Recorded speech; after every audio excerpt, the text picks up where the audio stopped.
موضوع پڑھا جائے گی، گھنٹوں تقریر کی جا سکتی ہے، اشرا پڑھا جا سکتا ہے صرف امام صادق۔ وہ میرا بادشاہ، علوم کیسے پھیل رہے ہیں، لوگ پڑھنے آ رہے ہیں، کوئی کسی مذہب سے، کوئی کسی مذہب سے، کوئی کسی مذہب سے۔ ایک شخص آ گیا، اس نے کہا میں پڑھنا چاہتا ہوں لیکن تیرے اللہ کو نہیں ماننا۔ امام نے کہا چل میرے اللہ کو نہ مان، کسی اللہ کو تو مانتا ہے، تیرا اللہ کون ہے؟ اس نے کہا میرا اللہ کوئی بھی نہیں۔ امام نے کہا سجدہ کسے کرتا ہے؟ اس نے کہا کسی کو بھی نہیں۔ کس کی عبادت کرتا ہے؟ اس نے کہا کسی بھی نہیں۔ اللہ کی طاقت؟ اس نے کہا میں نہیں مانتا۔ یہ دنیا کیسے بنی؟ اس نے کہا خود ہی۔ اس نے کہا میں دہریہ ہوں، میں لا مذہب ہوں، میرا عقیدہ ہے ہر چیز خود وجود میں آئی ہے، خود فنا میں بدل جائے گی، اور یہ عقیدہ آج بھی ہے، آج بھی مذہب کے موجود۔ اس نے کہا میں لا مذہب ہوں، میں قائل نہیں ہوں۔ اب بتائیں پڑھائیں گے کہ نہیں؟ میں نے کہا پڑھائیں گے۔ پڑھنا کیا چاہتا ہے؟ طب سیکھنا چاہتا ہوں، حکمت سیکھنا چاہتا ہوں، حکیم بننا چاہتا ہوں، میڈیکل سیکھنا چاہتا ہوں۔ امام نے کہا پڑھائیں گے۔ پڑھنا شروع ہو گیا، مسلسل امام کی یونیورسٹی میں مکتب میں آ رہا ہے اور امام سے درس لے رہا ہے۔ ایک دن بیٹھ کے حلیلے کے بیج کوٹ رہا تھا۔ بزرگ دعا فرما رہے ہیں میرے لیے بڑی سعادت۔ امام کو خبر ہو گئی کہ اب لوہا گرم ہے،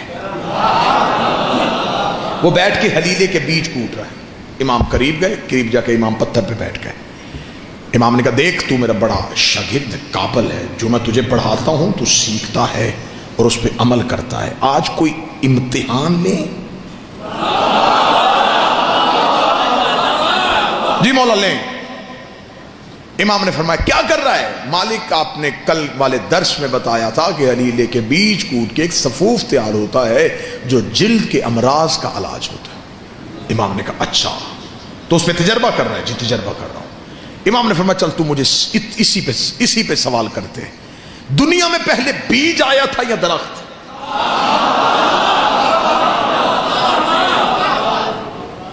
سوچنے کے بعد امام کا چہرہ دیکھا، بیج آیا تھا۔ امام نے کہا کس درخت سے گرا تھا؟ بیٹھے چلے گئے۔ اس نے کہا پھر درخت آیا ہوگا۔ امام نے کہا کس بیج سے اگا تھا؟ پریشان ہو گیا، پریشان ہو گیا، کہا مولا کچھ چند دن ہوئے ہیں آپ کے مکتب میں آئے ہوئے، جتنا کچھ میں نے سیکھا ہے اس سے تو استاد محترم میں اسی نتیجے میں پہنچا ہوں کہ زمین کے اندر چند مادے رہتے ہیں جو نظر نہیں آتے، اور کچھ مخصوص وقت میں وہ مادے ایک جگہ پہ اکٹھے ہو کے ایک بیج کی صورت اختیار کر لیتے ہیں۔ امام نے دہریے کے کاندھے پہ کہا اب بتا ان مادوں کو اکٹھا کرنے والا کون ہے؟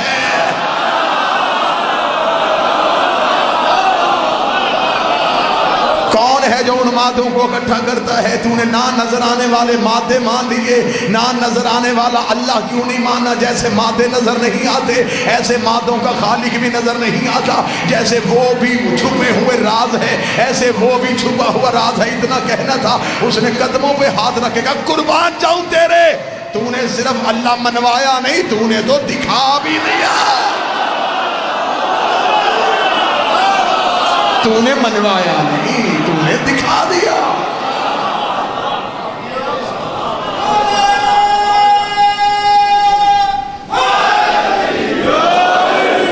آج کے دور میں بھی، آج ہمارا بچہ 3.5-4 سال کا ہو جائے تو ہم اسے تعلیم کے لیے بھیجتے، پلے گروپ میں بٹھاؤ، اسے KG میں بٹھاؤ، نرسری پریپ، تاکہ یہ سیکھے۔ تو جب وہ بچہ پہلے دن جاتا ہے تو اسے کسی لفظ کی تمیز نہیں ہوتی، تو اسے ٹیچر جو ہیں وہ کلرز نیم یاد کرواتے ہیں۔ ایسا ہے یا نہیں ہے؟ نہ بھی بچہ اسکول جائے تو بچہ گھر میں بھی ہو نا، تھوڑا بچے کی شعور کی آنکھ کھلے تو بچہ رنگوں کی طرف متوجہ ہوتا ہے، پھیکے ہوئے رنگ، جیسے جیسے وہ کلر دیکھتا جائے گا بچہ لپکے گا۔ رنگوں کے ساتھ پڑھانے کا طریقہ سب سے پہلے میرے اس مولا نے متعارف کروایا۔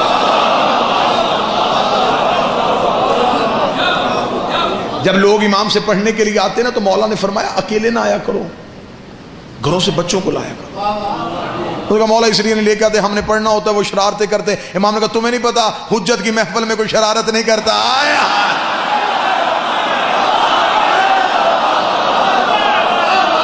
لایا کرو بچے لے کے آیا کرو ساتھ. اگلے دن وہ بچے ساتھ لے کے آئے. امام نے جب ایک درس پڑھا دیا تو امام بچوں کے ساتھ زمین پہ بیٹھ گئے. اور اس دن تاریخ کہتی ہے کہ امام مختلف رنگوں کے پھل لے کے آئے تھے. امام نے بچوں کو وہ مختلف پھل دکھانے شروع کیے. لوگوں نے امام سے کہا مولا یہ کیا کر رہے ہیں؟ امام نے فرمایا تم نہیں جانتے، بچہ سب سے پہلے رنگوں سے سیکھتا ہے. یہ بچوں کی تعلیم کا طریقہ بھی امام نے متعارف کروایا. آج بھی دنیا کی ٹاپ 3 یونیورسٹیز کے پروفیسرز نے مل کے بیٹھ کے متفق علیہ یہ فیصلہ کیا ہے کہ دنیا میں ایک شخصیت ہے جس نے ہر علم پہ بات کی ہے، جو شیعوں کا چھٹا امام ہے. اور دنیا کی یہ مذہب کی سچائیاں ہیں. یہ میں اپنی قوم کے نوجوانوں کے معلومات کے لیے اس پہ ریسرچ کیجئے گا. دنیا کے 36 مشہور پروفیسرز نے، جس میں کوئی بھی چھوٹی یونیورسٹی نہیں، بڑی یونیورسٹیز، ان کے ٹاپ کے پروفیسرز نے مل کے بیٹھ کے متفق علیہ ایک سیمینار میں فیصلہ کیا ایک شخصیت ہے جس نے ہر علم پہ بات کی ہے اور وہ شیعوں کا امام ہے. پھر انہوں نے فزکس والے نے امام کا فزکس پہ دیا ہوا مقالہ، کیمسٹری والے نے کہا کہ امام نے کیمیا پہ کیا کیا کہا، میتھ والے نے میتھ کا بتایا، سائنس والے نے سائنس کا بتایا. انہوں نے وہ سارے جب اکٹھے کیے تو پھر انہیں ایک کتاب کی صورت دی. اس کتاب کا نام جو انہوں نے رکھا وہ نام ہی آپ کے چہروں پہ تازگی لے آئے گا. جرمنی، فرانس، پیرس، یہاں سے بیک وقت میں یہ کتاب شائع ہوئی اور اس کا نام رکھا گیا super brain in the world, دنیا کا سب سے بڑا دماغ. یہی کتاب وہاں سے ایران میں گئی تو فارسی میں چھپی. اس کا نام رکھا گیا مغز جہان شیعت. شیعت کی دنیا کا سب سے بڑا دماغ. یہ کتاب انڈیا پہنچی تو لکھنؤ میں چھپی. اس کا نام رکھا گیا امام جعفر صادق کے سائنسی انکشافات. یہ کتاب آپ کے پاکستان کے لاہور کے اردو بازار میں آ کے شائع ہوئی تو اس کا نام ہے سپر مین ان اسلام. نوجوان ضرور اس کتاب کا مطالعہ کریں. یہ آپ ڈاؤن لوڈ بھی کر سکتے ہیں، آپ کو PDF کی اس کی فائل بھی مل سکتی ہے. اس میں دنیا کی 36 یونیورسٹیز کے پروفیسر نے اپنے مولا ہمارے امام کو خراج پیش کیا ہوا ہے. امام کی جو پہلی کلاس امام سے فارغ التحصیل، بور تو نہیں ہو رہے آپ موضوع سے؟ متوجہ نہیں. امام کی جو پہلی کلاس فارغ ہوئی اس میں کتنے شاگرد گئے؟ 40,000. ایک روایت 30,000 کی، ایک 40، ایک نے 70,000 لکھا. یہ پہلی کھیپ تھی جو امام نے پڑھا کے فارغ کی جلدی جلدی. اور جب یہ پڑھ کے نکلے تو امام نے فرمایا اب گھروں میں نہ جانا. یہ نہ ہوگا سیکھ کے اب گھروں میں جا کے بیٹھ جاؤ. مولا حکم، فرمایا پھیل جاؤ، دنیا کے کونے منتخب کر لو، دور دور چلے جاؤ، پھیل جاؤ دنیا میں. اب علم ان کے سینوں میں تھا. کوئی تلاشی لیتا بھی تو پتہ نہ چلتا.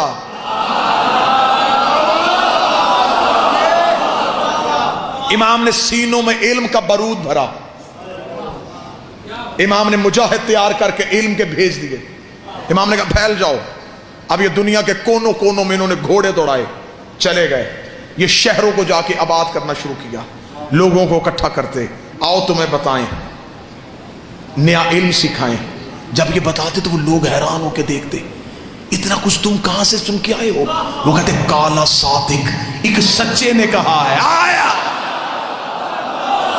کالا صادق، کالا صادق، کالا صادق، کالا صادق. سچے نے کہا، سچے نے کہا، سچے نے کہا. 70,000 شاگردوں نے جو دنیا کے کونے کونے میں جا کے کہا کہ ایک سچے نے کہا، تو دنیا کے کونے کونے میں پتا چل گیا کہ سچا ایک ہی ہے. آیا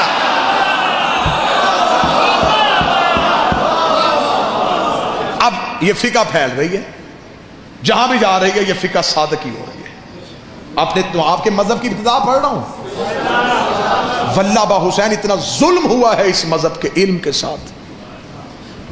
شیخ توسی کے قبلہ تشریف فرمائیں کی تائید، شیخ توسی ہمارے مذہب کا، ان کے دور تک امام کے 400 کتب امام کی موجود تھی، کلمی نسخے.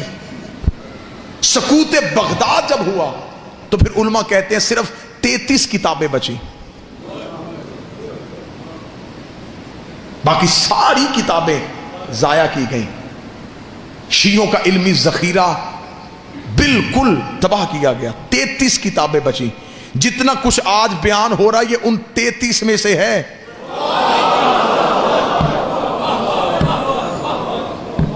400 آ جاتی تو کیا ہوتا. اور بہت سے علماء نے یہ لکھا ہے کہ وہ کتابیں محفوظ ہیں ہمارے وقت کے امام کے پاس. جب وہ ظاہر ہوں گے تو وہ امام کے کلمی نسخے ان کے پاس اسی صورت میں موجود ہیں. فقہ کس دور میں پھیل رہی ہے؟ جس دور میں آپ یہ نہ سمجھیں کہ شیعت آپ تک پھولوں کی سیج پہ چل کے آئی ہے. ایک لمحے کے لیے اگر آپ تاریخ سے شیعت کی تاریخ اٹھا کے دیکھ لینا کہ ہم تک یہ فقہ پہنچی کیسے ہے. آج آپ کو یہاں مجلس 2 گھنٹے کے فضائل، 6 گھنٹے کے فضائل، وہاں مجلس، وہاں فضائل، وہاں مجلس، وہاں فضائل. میں منبر کے تقدس کی قسم کھا کے کہتا ہوں ایک معصوم کی حدیث سننے کے لیے لوگ 900 میل سفر کرتے تھے.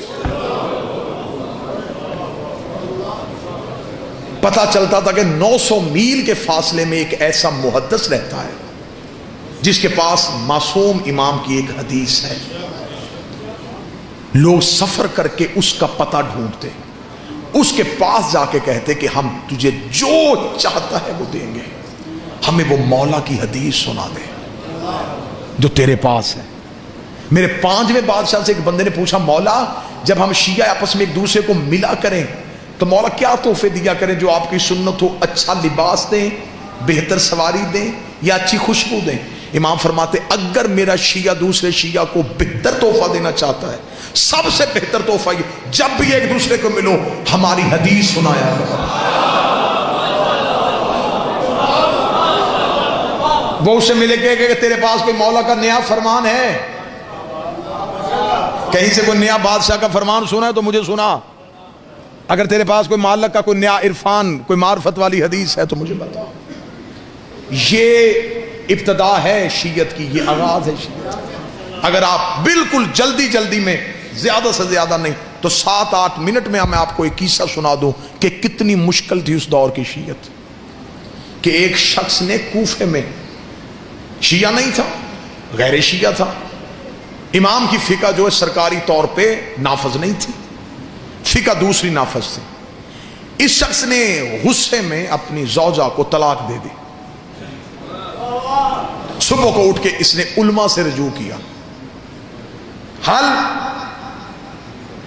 انہوں نے جو حل بتایا اس نے کہا نہیں، اسلام غیرت کا مذہب ہے. منبر کی تہذیب ہر بات کو کھولنے کی اجازت بھی نہیں دیتی. یہ تو مولوی کا شروع سے طریقہ کار ہے نا جی کہ کوئی نہ کوئی رستہ تو اس نے نکال. ایک بندے نے مولوی سے جا کے کہا تھا، اس نے کہا مولوی صاحب میں نے غصے میں اپنی بیوی کو طلاق دے دی ہے. اس نے کہا جی یہ حل ہے. اس نے کہا یہ نہیں مولوی صاحب اس کے علاوہ کوئی حل؟ اس نے کہا میں کیسے حل نکالوں؟ اس نے کہا اچھا مولوی صاحب حل کوئی نہیں، میری قسمت یہ 10,000 روپیہ مدرسے کے لیے چندہ لے کے آیا تھا، اگر کوئی حل نکل آتا تو شاید چندہ بھی دے دیتا. اس نے کہا اچھا مجھے بتا طلاق کہا تھا یا طلاق کہا تھا؟ اس نے کہا جی میں نے طلاق کہا تھا. اس نے کہا تے سے نہیں ہوتی،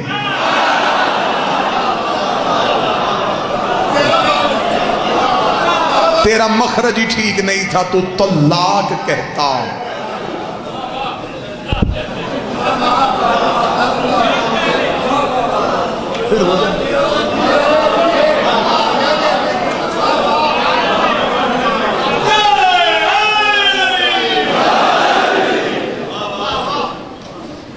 اقبال ہی نے کہا تھا نا کہ ملا تو ابلیس کو بھی برگلا دے. اب اس نے کہا کہ کوئی حل؟ انہوں نے کہا جی حل تو پھر یہی ہے. اس نے کہا یار کوئی کسی جگہ سے کوئی اور حل مل سکتا ہے؟ ایک شخص نے کہا ایک حل ہے، ایک فقہ ہے، سرکاری طور پہ نافذ نہیں، حکومت اس کی مخالف ہے، حکومت اسے کسی صورت میں نافذ نہیں ہونے دے رہی، بانی اس کا مدینے ہے۔ اس کا وہ کس کی ہے؟ اس کا رسول کے بیٹے کی۔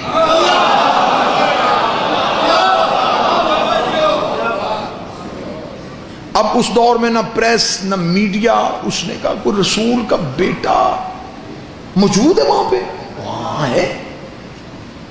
اس نے فوراً وہاں سے نکلا اور مدینہ وہاں پہنچا تو وہاں مدینے بازار میں ایک کوفے کے رہنے والے دکاندار سے ملاقات ہو گئی جو تجارت کے لیے مدینے تھا۔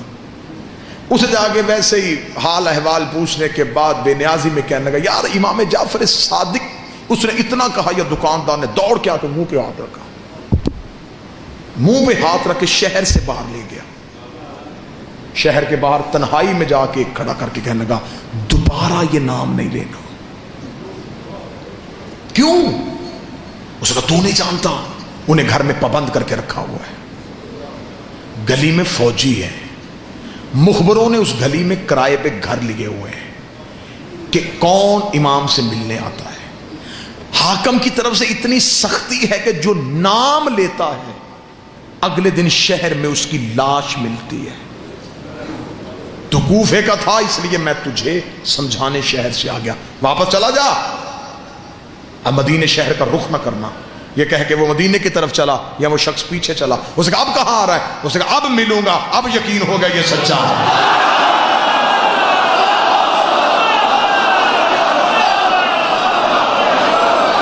کیوں سچا ہے؟ اس نے کہا جھوٹ پہ پابندی نہیں ہوتی،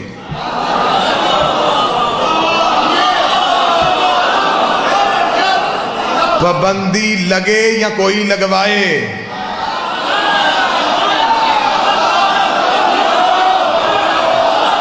ہوتی ہمیشہ سچ پہ ہی ہے۔ سچ ہوتا ہے کڑوا، حقیقت نکلنی بڑی مشکل ہوتی ہے۔ اس کا وہ سچا ہے، اب اس سے میں نے ملنا ہے۔ اس کا پھر ٹھیک ہے، قتل کے لیے تیار ہو جا۔ اس کا مر تو میں پہلے ہی گیا ہوں، اب میں ملوں ہی ملوں۔ وہ گیا، جا کے اس نے جب پتہ کرتا کرتا کرتا پہنچا تو حالت کیا ہے؟ گلی میں فوجی، چھتوں پہ سپاہی، تلواریں، مخبروں کی آنکھیں دروازوں سے، اتنا وحشت ناک ماحول۔ واپس پلٹ آیا، دوسرے دن پھر وقت تبدیل کر کے گیا، حالات ہوئے، تیسرے دن رات کے وقت گیا، جس سے کہا نہیں ملاقات نہیں ہو سکتی، اتنا سخت پہرا، اتنی سختی۔ تیسرے دن مدینے کے باہر بیٹھا سوچ رہا تھا واپس جاؤں، نہیں ملاقات ہوگی۔ یا ایک لمحے کے لیے ذہن میں خیال آیا، آنکھیں بند کی، بند کر کے اب لب نہیں ہل رہے، اب یہاں سے بولنا شروع ہوا، تجھے تو پتا ہے کہ میں ملنے آیا،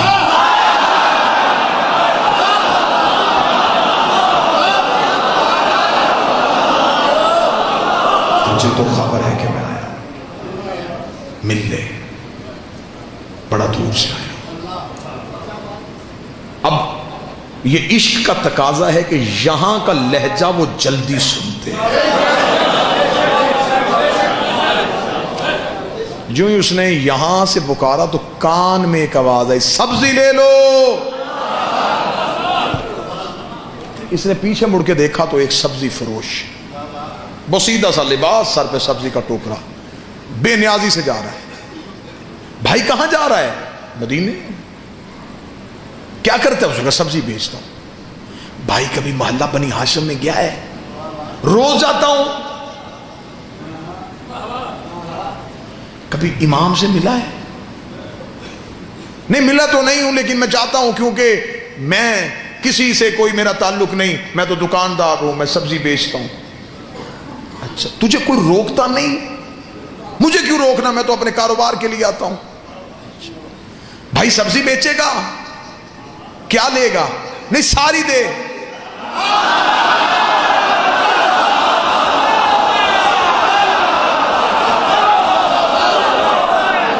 اب یہ مجلس کا جو اتنا پورشن ہے اس کا تعلق ہے تمہاری روح کے ساتھ.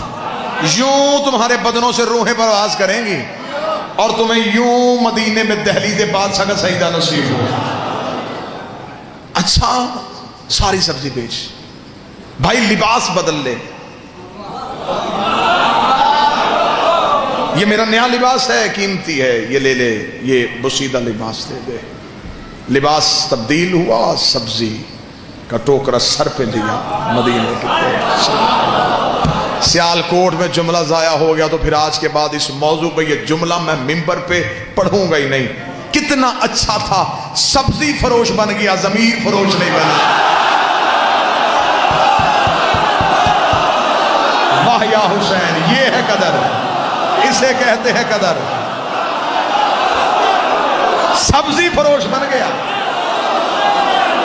عقیدہ فروش نہیں بنا.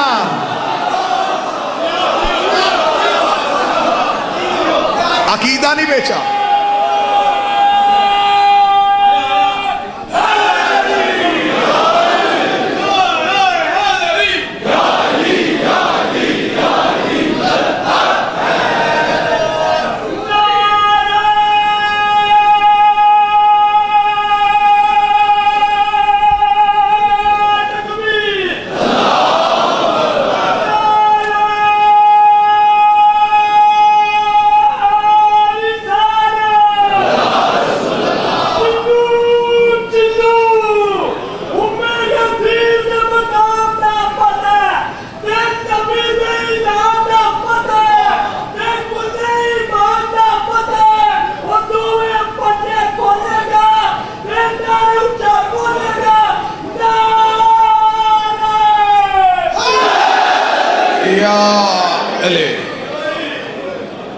سبزی فروش بن کے یوں مدینے میں داخل ہو. مدینے شہر میں داخل, سبزی لے لو, سبزی لے لو, سبزی لے لو. گزرتا گزرتا محلہ بنی ہاشم تک پہنچا. پہلی چیک پوسٹ پہ سپاہیوں نے روکا. اچھا اچھا اچھا سبزی فروش ہے, چل. اب محلے میں قدم آ گیا ہے, دل کی دھڑکن کانوں میں سن رہی ہے, اپنے ہی پاؤں اٹھانا مشکل ہو رہا ہے. جس کے لیے ترس رہا تھا وہ لمحہ آ گیا ہے. مخبروں کی آنکھیں بھی دیکھ رہا ہے, سپاہیوں کی تلواریں بھی نظر آ رہی ہیں, فوجیوں کے پہرے بھی ہیں. قدم بڑھتے چلے جا رہے ہیں. جو ہی دیکھا کہ دروازے کے سامنے سپاہیوں کا رش زیادہ ہے, ذہن میں پتہ چل گیا یہی گھر ہے, یہ دروازہ ہے. اس دروازے کے سامنے پہنچا, سپاہیوں نے پھر روکا, تلاشی لی, گزرا. اب یوں دائیں طرف امام کا دروازہ ہے. سپاہیوں کے خوف سے دیکھ بھی نہیں رہا, گزر بھی رہا ہے.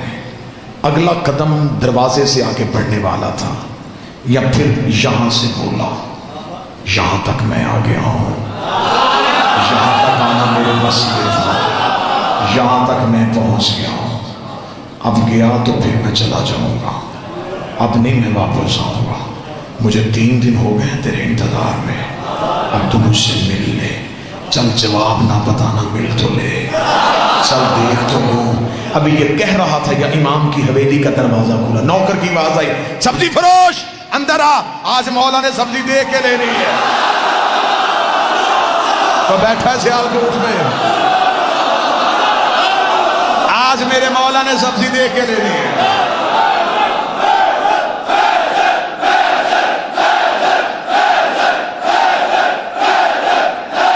سارے بولو مل کے حیدری. کل بھی خراب سبزی دے گیا, شرم نہیں آتی مدینے شہر میں رہتے ہوئے ایسا تجارت. اندر آ. جہاں لگا سپاہی, رک رک رک, کدھر؟ وہ غلام کہہ رہا ہے کہ اس کے آقا نے آج سبزی دیکھ کے لینی ہے. جانتا ہے اندر کون ہے؟ نہیں, شیعوں کا امام ہے, حاکم کی طرف سے پابندی ہے, کوئی نہیں ملے گا, ہم تیرے ساتھ جائیں گے. 2 سپاہی پھر ساتھ چلے. اب امام کے صحن میں جا کے بیٹھ گیا.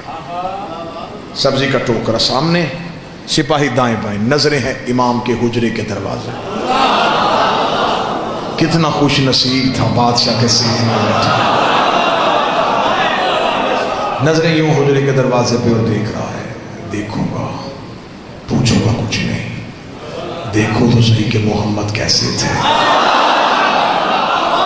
سنا ہے کہ علی بڑا خوبصورت تھا، حسن کے حسن کے بڑے چرچے، کہتے ہیں حسین بڑا کریم تھا۔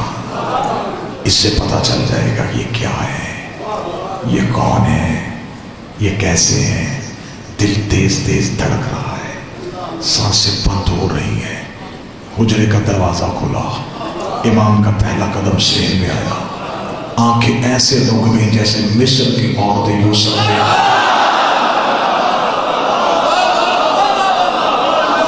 انگلیاں نہیں کٹیں، دل ہی کٹ گیا، خود ہی کٹنا شروع ہو گیا۔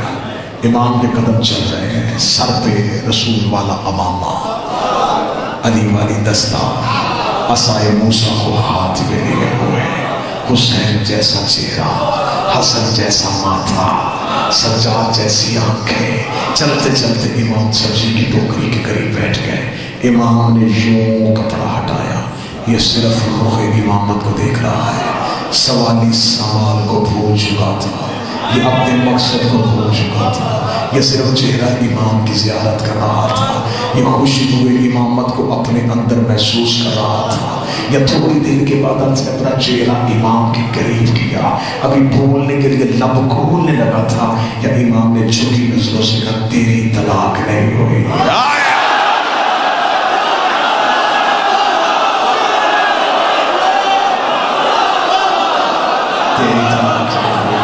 تیری طلاق نہیں ہوئی۔ امام نے اتنا جملہ کہا، آنکھیں چندھا کے کھولے، آہستہ سے کہنے لگا میں نے پوچھا تو نہیں۔ امام نے کہا ہم سوالوں کے محتاج ہیں۔ اب سپاہی سمجھ رہے تھے کہ سودا ہو رہا ہے، قریب چہرہ کر کے کہنے لگا 3 دن ہو گئے مجھے، آپ مل ہی نہیں رہے تھے۔ امام نے کہا تو ویسے پکار ہی نہیں رہا تھا۔ شیعت پھیل رہی ہے، شیعت کا ابتدا سنا، مولا آج واپس چلا جاؤں گا۔ آپ نے جواب دے دیا کہ نہیں ہوئی، شہر جاؤں گا، کوفے کا مفتی بڑا ظالم ہے، وہ مجھے کہے گا صرف نہیں سن کے آ گیا، دلیل تو لی کوئی نہیں، مولا کوئی دلیل دے تاکہ اس کا منہ تو بند کر سکو۔ کاش وقت ہوتا، امام آیتیں پڑھتے، امام حدیثیں پڑھتے، اب وقت نہیں ہے، اسے بھی بچانا ہے، گھر بھی بچانا ہے۔ امام نے کہا سا کہ کوفے کے مفتی کو صرف اتنا کہہ دینا تو نے طلاق دی تھی غصے میں، غصہ ہوتا ہے حرام، حرام حالت میں حلال کام نہیں ہو سکتا۔ واہ یا علی، واہ یا علی۔ اب کون لائے گا اس دلیل کا جواب؟ اتنا کہنا تھا بس، آخری جملہ اور منبر کا اتنا کہنا تھا یوں اس نے۔ اور یہ محبت کا تقاضا ہے کہ جب محبت غالب آتی ہے تو سب سے پہلے خوف ختم ہو جاتا ہے۔ اب اسے سپاہیوں کا ڈر نہیں رہا، علی کہہ کے اٹھ کے کھڑا ہو گیا۔ سپاہیوں نے نیام سے تلواریں کھینچی، انہوں نے کہا ہمیں پہلے ہی پتا تھا تو جعفر صادق کا کوئی شیعہ ہے، بھیس بدل کے مدینے شہر میں آیا ہے۔ سپاہیوں نے گریبان سے پکڑ کے بدن کو گھسیٹنا شروع کیا۔ اس کی نظر امام کی طرف تھی، امام کی طرف دیکھ کے مسکرا کے کہا اب زندگی سے محبت نہیں رہی، اب موت کا ڈر نہیں رہا، اب میرے بدن کا لہو تیرے قدموں میں آ جائے، اس سے بڑھ کے میرے لیے عزاز کوئی نہیں ہوگا۔ لیکن زہرا کا بیٹا مجھے اتنا بتا دے، میں روز سوچا کرتا تھا کہ واپس چلا جاؤں، آدھے رستے سے واپس آ جاتا تھا، مجھے کون سی چیز واپس نہیں جانے دیتی تھی؟ امام نے کہا ایک دن بھی تیری ماں نے تیری تربیت میں خیانت کی ہوتی تو میرے دروازے پہ آئی نہیں۔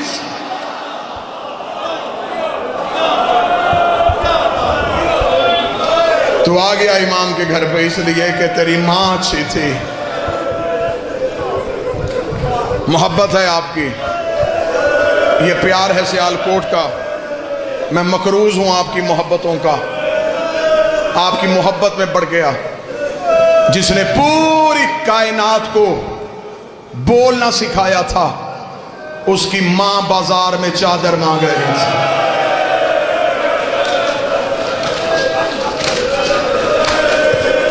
بیٹھے ہیں سارے جنازے کے انتظار میں. میں مصیب پڑھنے سے پہلے اپنے وقت کے بادشاہ سے معافی مانگوں گا.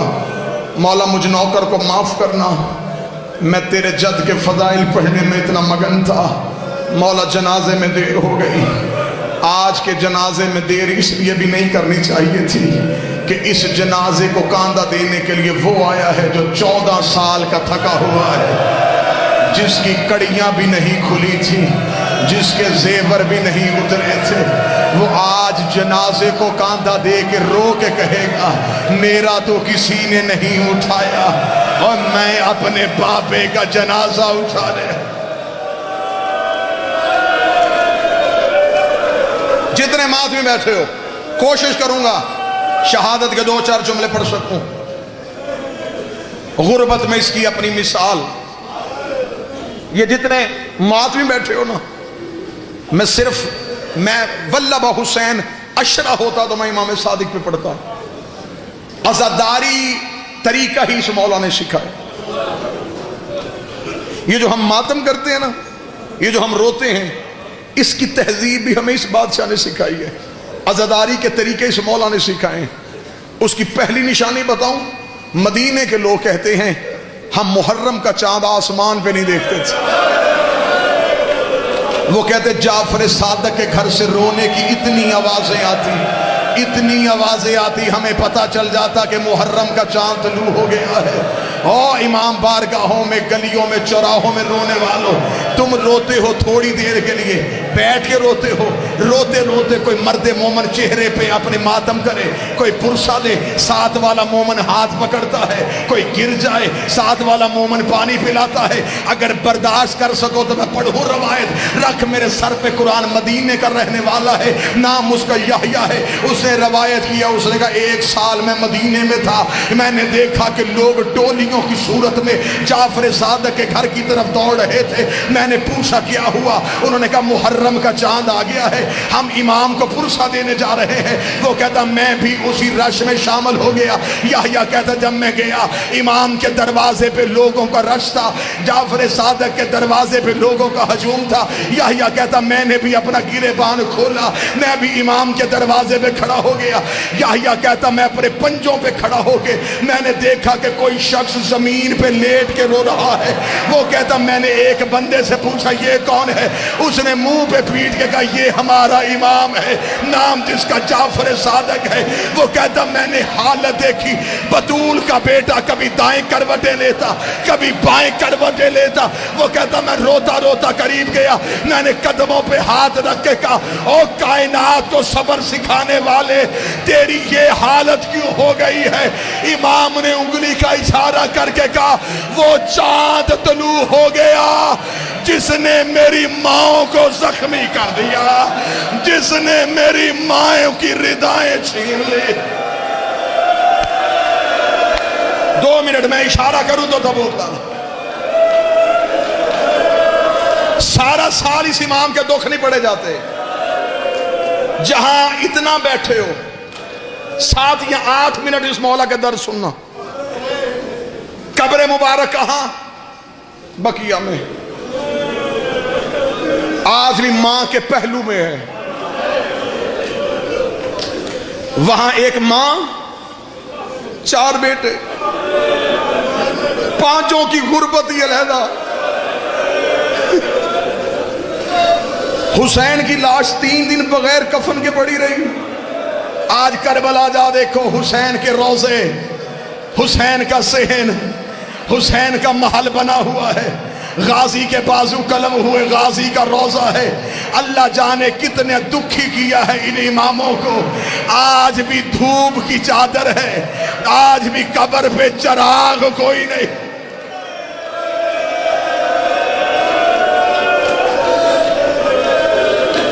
میں جتنی دیر بادشاہ کی مصیبت پڑھوں ہائے ضرور کہنا. اور ایک محرم قریب آ رہا، عزاداری کے حوالے سے اس مولا کا ایک فرمان سناؤں. اکثر میں نے لوگوں کو دیکھا ہے محبت میں کوئی کمی نہیں، لیکن بعض احباب روتے روتے اپنا چہرہ چھپا لیتے. یہی میرے مولا مجلس پڑھ رہے تھے، سامنے بیٹھے کہ بندے نے چہرہ چھپا کے رونا شروع کیا، امام نے مجلس چھوڑی، امام نے مجمع سے جا کے اس کے چہرے سے رومال ہٹایا، امام نے کہا کیا تو میری دادی سے شرمندہ ہے؟ چہرہ چھپا کے کیوں رو رہا ہے؟ مولا کیسے رو؟ امام نے فرمایا ایسے رو جیسے بوڑھی ماں جوان بیٹے کی لاش پہ روتی ہے، تجھے خبر ہی نہیں کہ ہمارا نقصان کتنا۔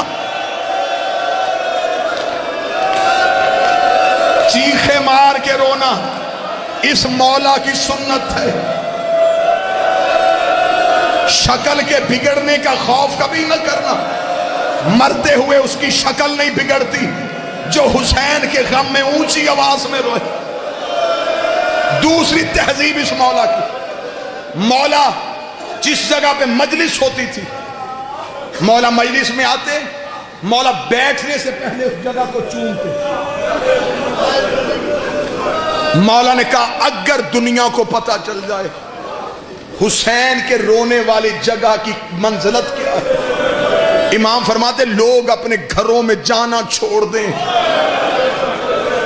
امام فرماتے یہاں فرشتے اپنے پر مس کرتے ہیں، اتنی متبرک ہے حسین کے رونے کی جگہ۔ بس عزادارو، پہلی غربت پڑھنے لگا ہوں اس بادشاہ کی۔ 3 بار امت نے زہرا کے گھر کو آگ لگائی۔ پہلی بار جب سیدہ بیٹیوں کے ساتھ مدینے تھی، انہوں نے امام کے گھر کو آگ لگا دی۔